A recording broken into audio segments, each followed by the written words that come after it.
For almost 1,000 years, the chief creative force in Western civilization was Christianity. Then, early in the 18th century, it suddenly declined. In intellectual society, it practically disappeared. Of course, it left a vacuum. People couldn't get on without a belief in something outside themselves. And during the next 100 years, they concocted a new belief, which, however irrational it may seem to us, has added a good deal to our civilization. A belief in the divinity of nature. Well, it's said that one can attach 52 different meanings to the word nature. In the early 18th century, it had come to mean little more than common sense, as when in conversation we say, but naturally. But the evidences of divine power which took the place of Christianity were manifestations of what we still mean by nature, those parts of the visible world which were not created by man and can be perceived through the senses. Now, this particular change in the direction of the human mind was very largely achieved in England. And I suppose it's no accident that England was the first country in which the Christian faith had collapsed. In about 1730, the French philosopher Montesquieu noted, "There is no religion in England. If anyone mentions religion, people begin to laugh." Montesquieu saw only the ruins of religion, and although he was a very intelligent man, he couldn't have foreseen that these ruins were part of the subtle way in which faith in divine power was to trickle back into the Western European mind.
The ruins of the age of faith had become a part of nature, or rather they had become a sort of lead-in to nature through sentiment and memory. They helped to evoke that curious frame of mind which, in the early 18th century, was the usual prelude to the enjoyment of natural beauty, a gentle melancholy. Beautiful poetry was inspired by that mood. Listen to Collins's Ode to Evening. Then lead, calm votaress, where some sheety lake cheers the lone heath, or some time-hallowed pile, or upland fallows grey, reflect its last cool gleam. Or if chill blustering winds or driving rain prevent my willing feet, be mine the hut that from the mountain's side views wilds and swelling floods, and hamlets brown and dim discovered spires, and hears their simple bell, and marks o'er all thy dewy fingers draw the gradual dusky veil. Very beautiful, but not very like nature, any more than were the pictures of Gainsborough and Cousins which accompanied it. The author of that poem, William Collins, isn't a familiar name outside England, and the same is true of all the 18th century English nature poets, even James Thomson, who was in his day the most famous poet in Europe. An emotional response to nature is one of the few extensions of our faculties that don't go back to an individual of genius. It first appears in minor poets and provincial painters, and even in fashions. For example, the fashion that took the straight avenues of formal gardens and changed them into twisting paths with pseudo-natural prospects, what were known all over Europe for 100 years as English gardens. Perhaps the most pervasive influence that England has ever had on the look of things in Europe, except for men's fashions in the early 19th century. Trivial? Well, I suppose that all fashions seem trivial, but are serious. When Pope described this scene of man as a mighty maze of walks without a plan, he was expressing a profound change in the European mind. So much for nature in the first half of the 18th century. Then, in about the year 1760, this English prelude of melancholy minor poets and picturesque gardens touched the mind of a man of genius, Jean-Jacques Rousseau. His name involves a change of scene, because although to some extent he derived his love of nature from England, it was among the lakes and alpine valleys of Switzerland that his absorption in nature first became a mystical experience.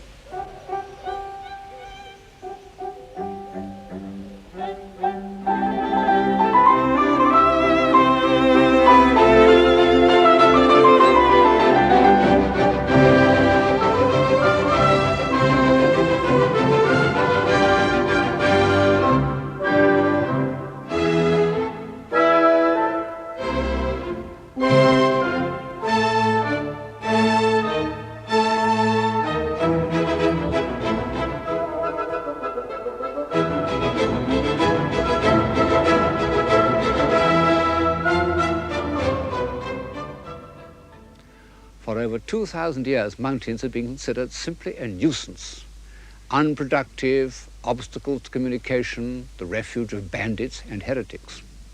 It's true that in about 1340, the poet Petrarch had climbed one and enjoyed the view at the top, and then been put to shame by a passage from St. Augustine. And at the beginning of the 16th century, Leonardo da Vinci had wandered about in the Alps, ostensibly to study botany and geology, but his landscape background showed that he was moved by what he saw.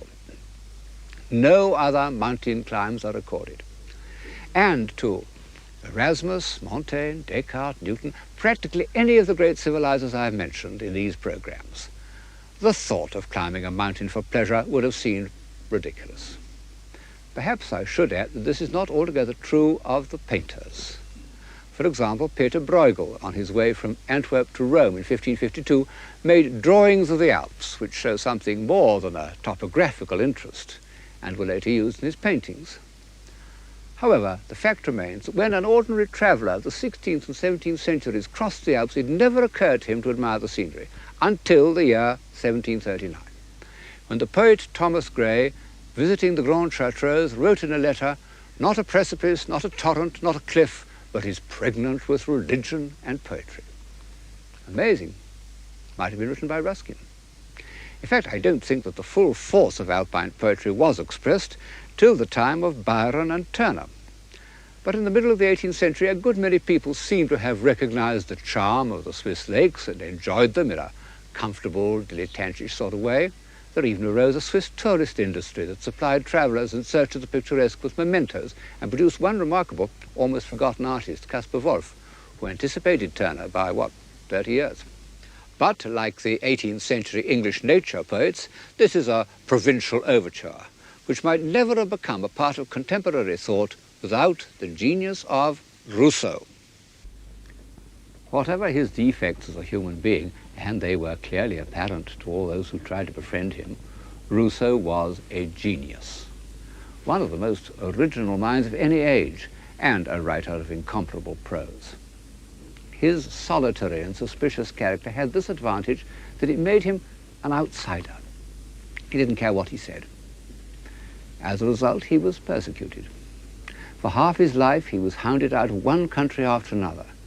In 1765, he seemed safely established in a small principality, Motier, but the local parson stirred up the people against him, and they stoned him. They broke his windows. He took refuge on this island in the Lake of Bienne. And there he had an experience so intense that one could almost say it caused a revolution in human feeling. In listening to the flux and reflux of these waves, he tells us, he became completely at one with nature. He lost all consciousness of an independent self, all painful memories of the past or anxieties about the future, everything except the sense of being. I realized, he said, that our existence is nothing but a succession of moments perceived through the senses. I feel, therefore I am.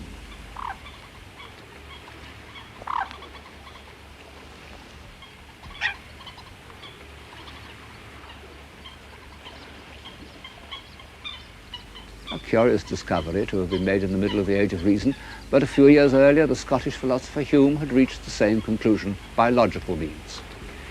It was an intellectual time bomb which, after sizzling away for almost 200 years, has only just gone off, whether to the advantage of civilization now seems rather doubtful. It had a certain effect in the 18th century and became part of the new cult of sensibility. But no one seems to have realized how far abandonment to sensation might take us, or what a questionable divinity nature might prove to be. No one except the Marquis de Sade, who saw through the new god or goddess from the start. Nature averse to crime, he said. I tell you that nature lives and breathes by it, hungers at all her pores for bloodshed, yearns with all her heart for the furtherance of cruelty. Well, the Marquis was what used to be called a rank outsider, and his unfavourable view of nature is hardly mentioned in the 18th century. On the contrary, Rousseau's belief in the beauty and innocence of nature was extended from plants and trees and so forth to man. He believed that natural man was virtuous. It was partly a survival of the old myth of the Golden Age, partly a feeling of shame at the corruption of European society. But Rousseau gave it a theoretical basis in a work entitled A Discourse on the Origin of Inequality Among Men. He sent a copy to Voltaire, who replied in a letter which is a famous example of Voltairean wit. No one, he said, has ever used so much intelligence to persuade us to be stupid. After reading your book, one feels one ought to walk on all fours. Unfortunately, during the last 60 years, I have lost the habit. It was a dialectical triumph, but no more, because belief in the superiority of natural man became one of the motive powers of the next half-century. And less than 20 years after Rousseau had propounded his theory, it seemed to have been confirmed by fact. The French explorer Bougainville discovered Tahiti, and 2 years later, Captain Cook stayed there for 4 months in order to observe the transit of Venus. Well, Bougainville was a student of Rousseau, and it isn't surprising that he should have found in the Tahitians all the qualities of the noble savage. But Captain Cook was a hard-headed Yorkshireman, and even he couldn't help comparing the happy and harmonious life that he had discovered in Tahiti with the squalor and brutality of Europe. And soon, the brightest wits of Paris and London were beginning to ask whether the word civilization was not more appropriate to the uncorrupted islanders of the South Seas than to the exceptionally corrupt society of 18th century Europe. You may remember that some such idea was put to Dr. Johnson by a gentleman who expatiated to him on the happiness of savage life. "Do not allow yourself to be imposed on by such gross absurdity," said Dr. Johnson. "It is sad stuff. If a bull could speak, he might as well exclaim, 'Here am I with this cow and this grass. What being can enjoy greater felicity?'" Well, without going as far as Dr. Johnson, who had momentarily forgotten the attribute of soul, the student of European civilization may observe that Polynesia produced no Dante, Michelangelo, Shakespeare, Newton, Goethe, what have you. And although we may all agree that the impact of European civilization on places like Tahiti was disastrous, we must also allow that the very fragility of those Arcadian societies, the speed and completeness with which they collapsed on the peaceful appearance of a few British sailors, followed by a handful of missionaries, shows that they were not civilizations in the sense of that word which I have been using. Although the worship of nature had its dangers, the prophets of the new religion were earnest and even pious men whose whole aim was to prove that their goddess was respectable and even moral. And they achieved this by the curious intellectual feat of approximating nature and truth. Far the greatest man to apply his mind to this feat was the poet Goethe. The word nature appears throughout his writings on almost every page of his theoretical and critical writings, and is claimed as the ultimate sanction for all his judgments. It's true that Goethe's nature is slightly different from Rousseau's nature. He meant by it not how things seem, but how things work if they are not interfered with.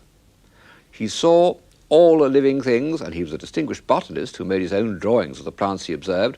He saw everything as striving for fuller development through an infinitely long process of adaptation. I might almost say that he believed in the gradual civilization of plants and animals. It was the point of view that was later to lead to Darwin and the theory of evolution. But this analytic and philosophic approach to nature had less immediate effect on people's minds than the purely inspirational approach of the English Romantic poets Coleridge and Wordsworth. Difficult to illustrate this rather Germanic state of mind by an English picture. The ones before you are by the great German landscape painter Caspar David Friedrich. Coleridge looked at nature in the high mystical manner. This is how he addressed the Swiss mountains in his Hymn Before Sunrise, the Vale of Chamonix. O dread and silent mount, I gazed upon thee till thou, still present to the bodily sense, didst vanish from my thought. Entranced in prayer, I worshipped the invisible alone.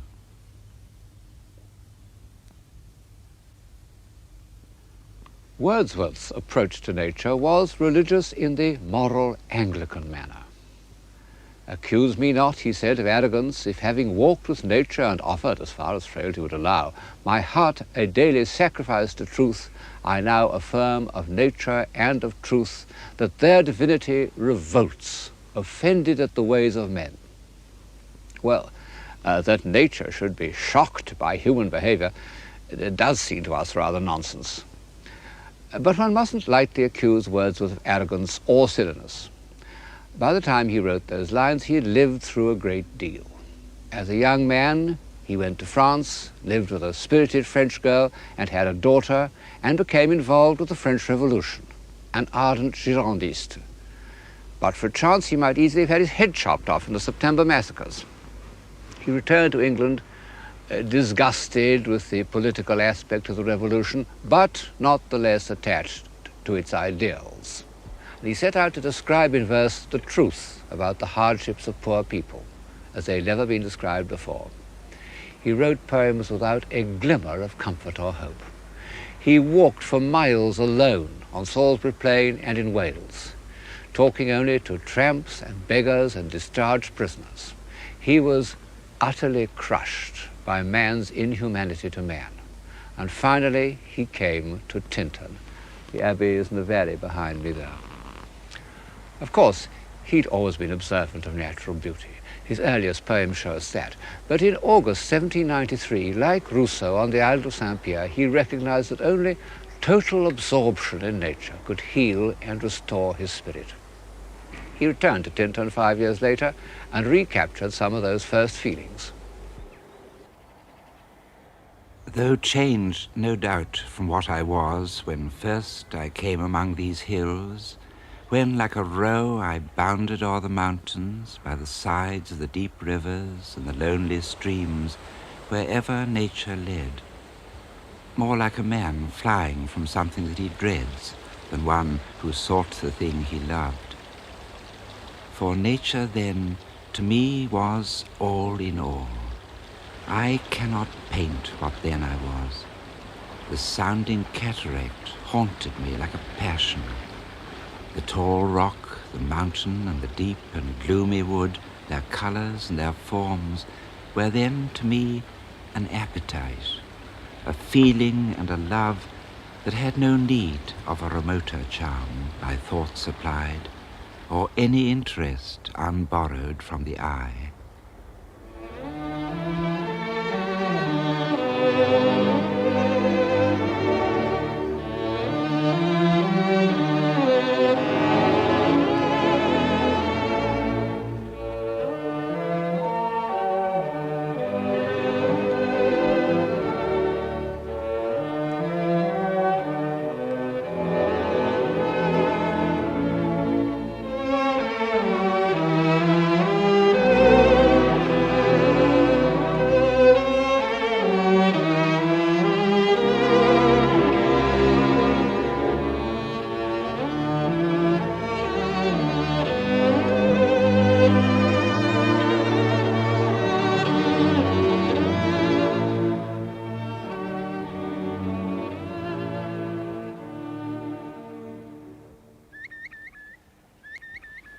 Unlike many of his successors in the 19th century, Wordsworth had earned the right to lose himself in nature.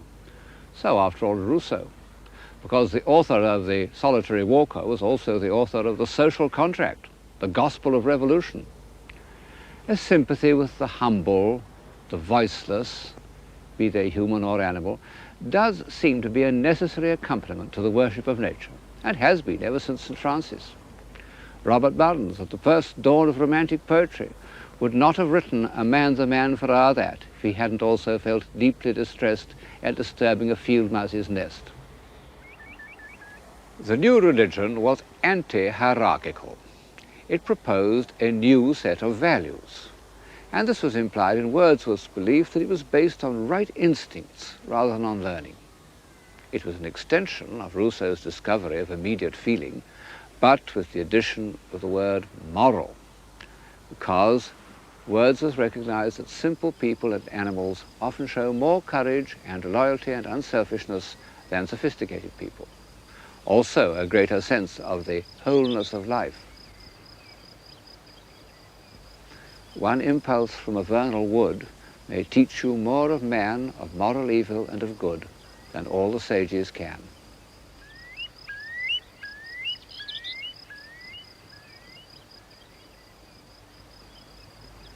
What was it that made Wordsworth turn from man to nature? It was the reappearance of his life of his sister Dorothy. They first set up house together in Somerset, then, driven by a strong instinct, they returned to their native country and settled in this cottage at Grasmere. It was in this garden and in the tiny sitting room that Wordsworth wrote his most inspired poems. The journal which Dorothy kept in these years shows how often his poems originated in one of her vivid experiences, and Wordsworth knew it.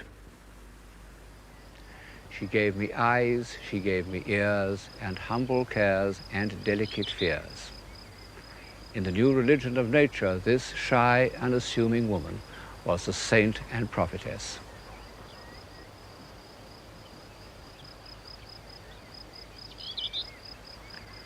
Unfortunately, the feelings for each other of brother and sister were too strong for the usages of this world. Thou, my dearest friend, my dear, dear friend, and in thy voice I catch the language of my former heart, and read my former pleasures in the shooting lights of thy wild eyes.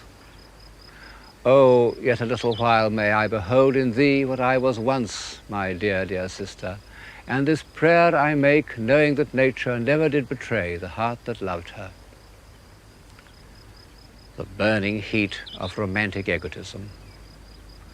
Both Byron and Wordsworth fell deeply in love with their sisters.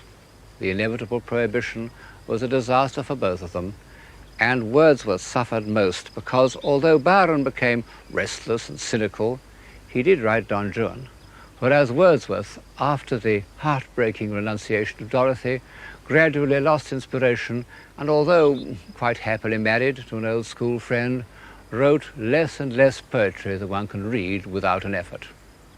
And Dorothy became simple-minded.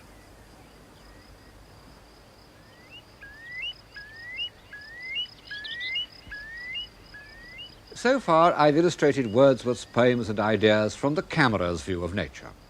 But at the same moment that English poetry took its revolutionary course, English painting also produced two men of genius, Turner and Constable. A few months before Wordsworth had settled in the Lake District, Turner had painted this picture of Buttermere.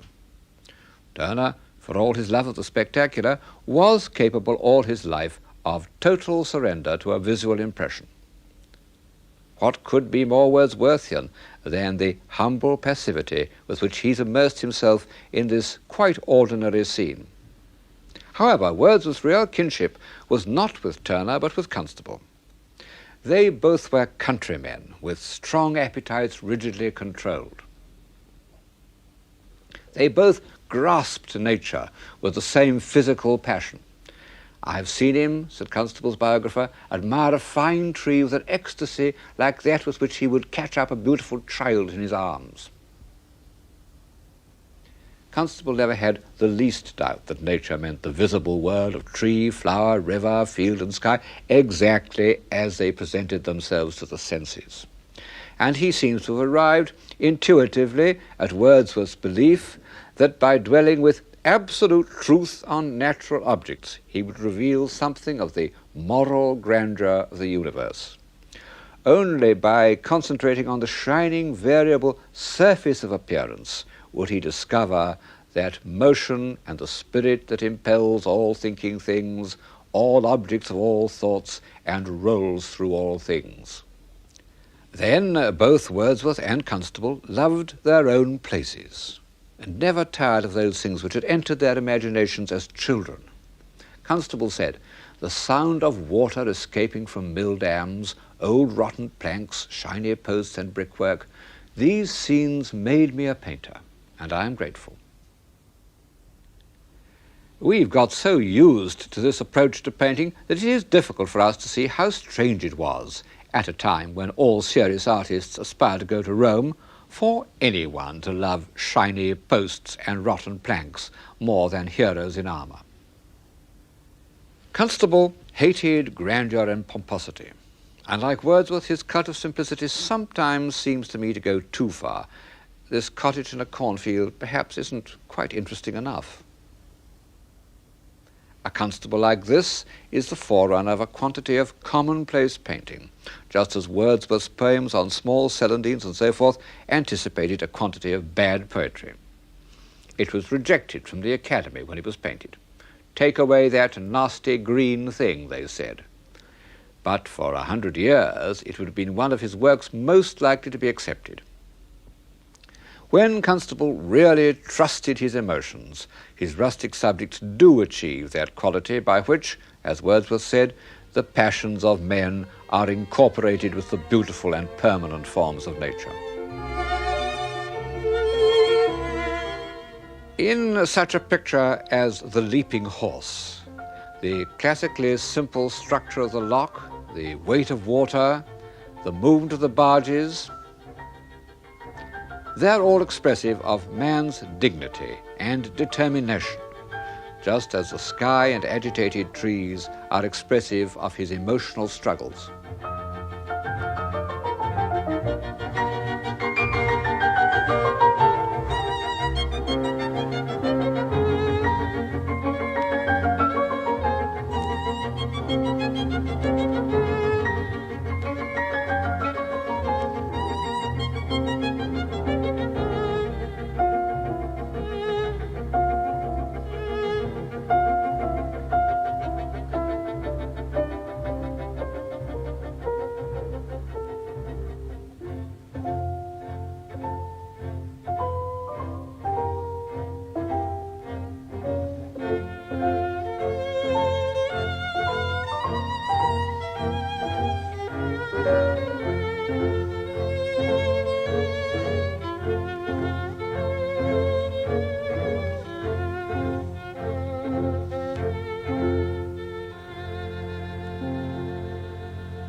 The simple life. It was a necessary part of the new religion of nature, and one in strong contrast to earlier aspirations. Civilization, which for so long had been dependent on great monasteries or palaces or well-furnished salons, could now emanate from a cottage. Even Goethe at the court of Weimar preferred to live in a small and simple garden house. And Dove Cottage was extremely humble and remote. No carriages rolled up to that door. Which reminds me of how closely the worship of nature was connected with walking. In the 18th century, a solitary walker was viewed with almost as much disapproval as he is in Los Angeles today. But the Wordsworths walked continually. De Quincey calculated that by middle age the poet had walked 180,000 miles. Even the unathletic Coleridge walked. They thought nothing of walking 16 miles after dinner to post a letter. And so, for over 100 years, going for a walk was the spiritual as well as the physical exercise of all intellectuals, poets and philosophers. I'm told that in universities the afternoon walk is no longer part of the intellectual life. but for a quantity of people walking is still one of the chief escapes from the pressures of the material world. And the countryside where Wordsworth walked in solitude is now crowded with pilgrims as lured or Benares. The resemblances of Wordsworth to Constable, which seem so obvious to us, didn't occur to their contemporaries, partly, I suppose, because Constable was hardly known till 1825, by which time, alas, Wordsworth had become a priggish old bore, and partly because Constable painted flat country, whereas Wordsworth, and indeed the whole cult of nature, was associated with mountains. This, combined with Constable's lack of finish, was what led Ruskin to underrate him, while devoting a good part of his life to the praise of Turner.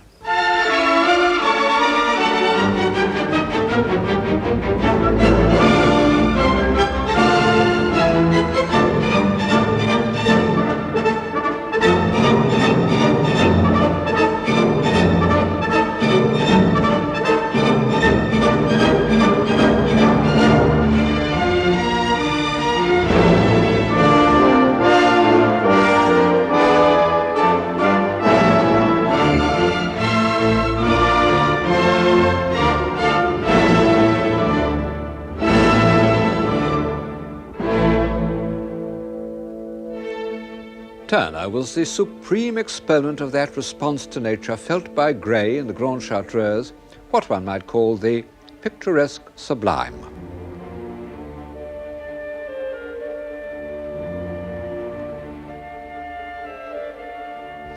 I suppose that the new religion required assertions of power and sublimity more obvious than those provided by daisies and celandines. But don't think that I am trying to belittle Turner. He was a genius of the first order, far the greatest painter that England has ever produced. And although he was prepared to work in the fashionable style with plentiful exaggerations, he never lost his intuitive understanding of nature. No one has ever known more about natural appearances, and he was able to fit into this encyclopedic knowledge memories of the most fleeting effects of light, sunrises, passing storms, dissolving mists, none of which had ever been set on canvas before. For 30 years, these brilliant gifts were exploited in a series of pictures which dazzled his contemporaries, but are perhaps too artificial for modern taste.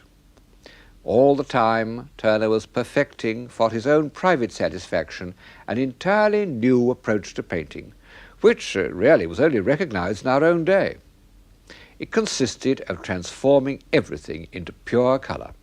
Light rendered as color, feelings about life rendered as color. You know, it's quite difficult for us to realize what a revolutionary procedure this was. One has got to remember that for centuries objects were thought to be real because they were solid. You proved their reality by touching or tapping them. People still do. And all respectable art aimed at defining this solidity, either by modelling or by a firm outline. What is it, said Blake, that distinguishes honesty from knavery, but the hard and wary line of rectitude? Colour was considered immoral, perhaps rightly, because it is an immediate sensation, and it makes its effect independently of those ordered memories that are the basis of morality. However, Turner's colour was not at all arbitrary, what we call decorative colour. However magical it seems, it always started as the record of an actual experience. Turner, like Rousseau, used his optical sensations to discover the truth. I feel, therefore I am. It's a fact which you can verify by looking at the Turners in the Tate Gallery, that the less defined, the more purely coloristic they are, the more vividly they convey a total sense of truth to nature. Turner declared the independence of colour, and thereby added a new faculty to the human mind.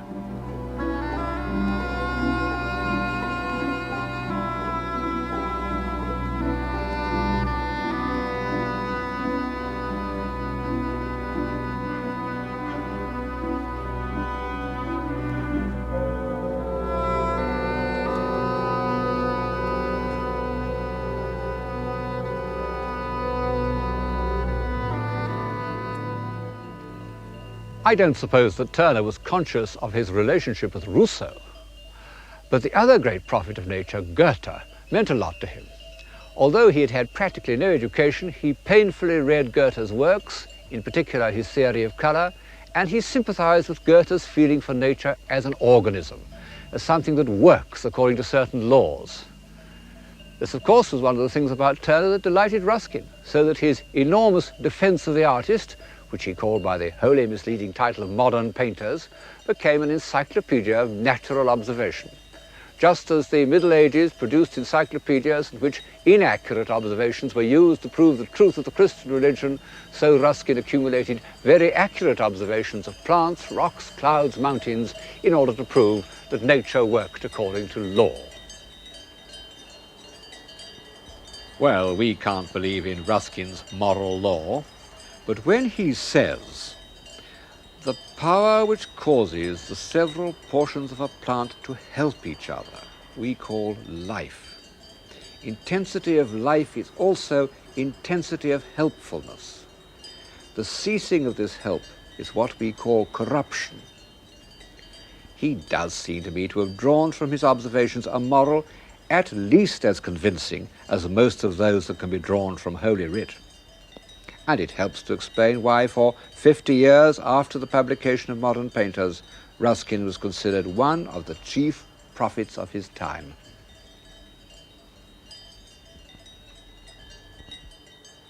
All these aspects of the new religion of nature meet and mingle where the old religions had also focused their aspirations, the sky.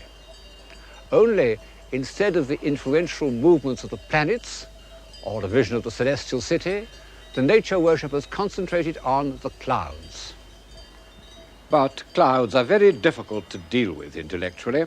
They are proverbially lawless.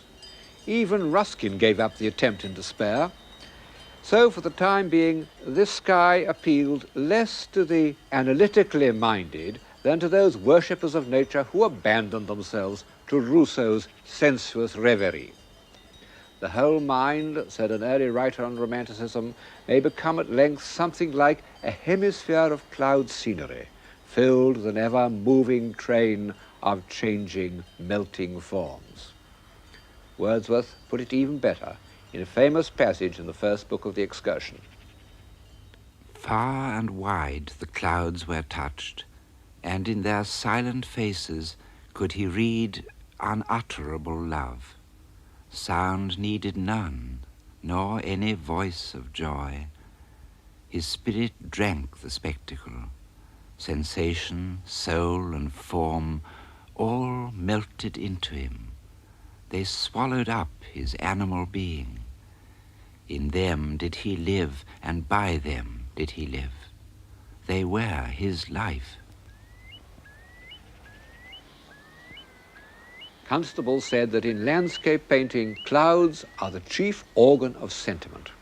He did hundreds of cloud studies, noting on the back the month, the time of the day, the direction of the wind. Ruskin said, "I bottled clouds as carefully as my father, who was a wine merchant, had bottled sherries." And for Turner, they had a symbolic meaning. He identified skies of peace and skies of discord. Clouds the color of blood become symbols of destruction. His chief aim in life was to see the sun rise above water.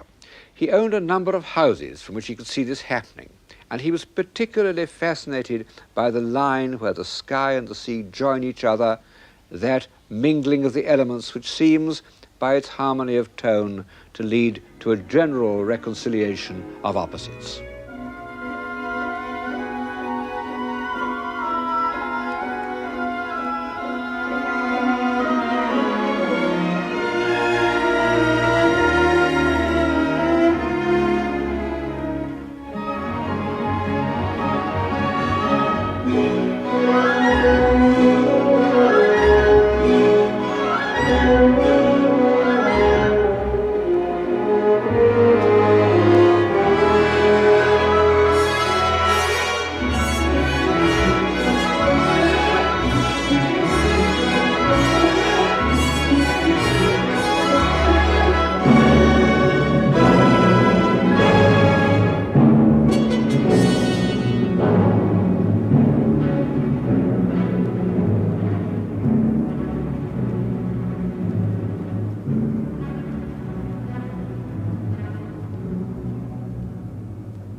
In order to observe these effects, the sea, the sky, and the point where they join, Turner lived by the seaside in East Kent, believed by the neighbours to be an eccentric sea captain called Puggy Booth, who, even in retirement, could not stop looking out to sea.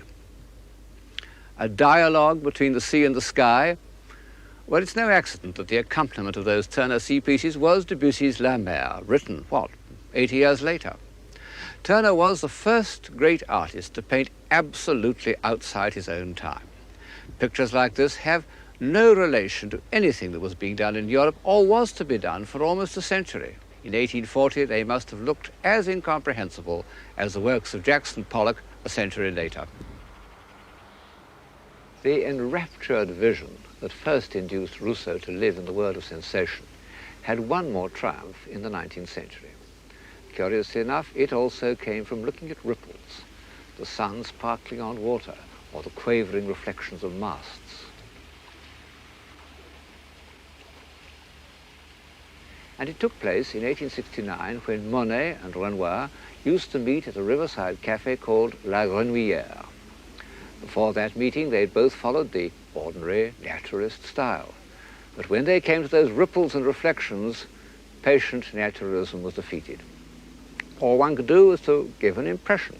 An impression of what? Of light, because that's all we see. It was a long time since the philosopher Hume had come to the same conclusion.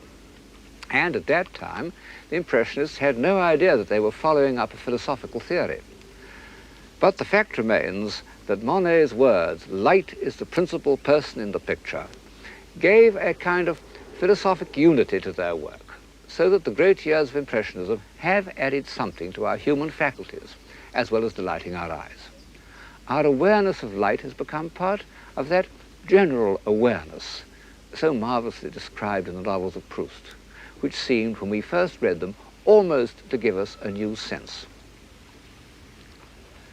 When one thinks of how many beautiful Impressionist pictures there are in the world, and what a difference they've made to our way of seeing, it is surprising how short a time the movement, as a movement, lasted. We know the periods in which men can work together happily, inspired by a single aim, last only a short time. It's one of the tragedies of civilization. After 20 years, the Impressionist movement had split up. One party thought that light should be rendered scientifically in touches of primary color, as if it had passed through a spectrum. And this theory inspired a very distinguished painter, Seurat. But it was too remote from the first spontaneous delight in nature, upon which, in the end, all landscape painting must depend. Monet, the original unswerving Impressionist, when he found that straightforward naturalism was exhausted, attempted a kind of color symbolism to express changing effects of light.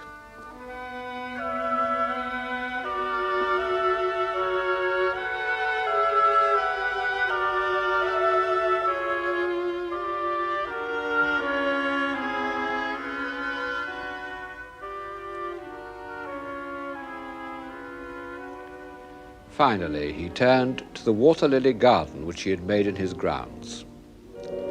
The enraptured contemplation of the clouds reflected in its surface was the subject of his last great masterpiece.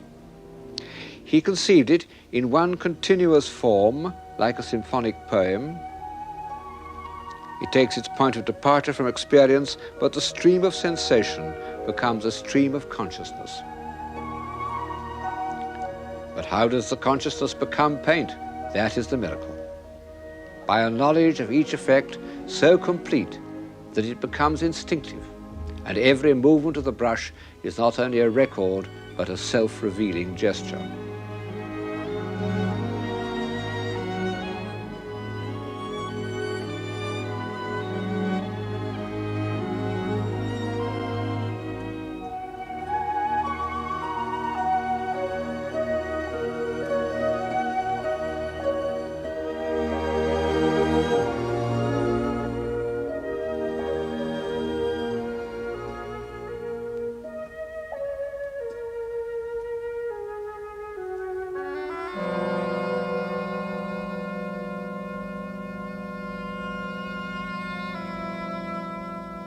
Total immersion.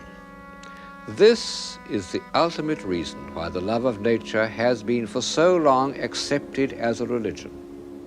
It is a means by which we can lose our identity in the whole and gain thereby a more intense consciousness of being. I feel, therefore I am.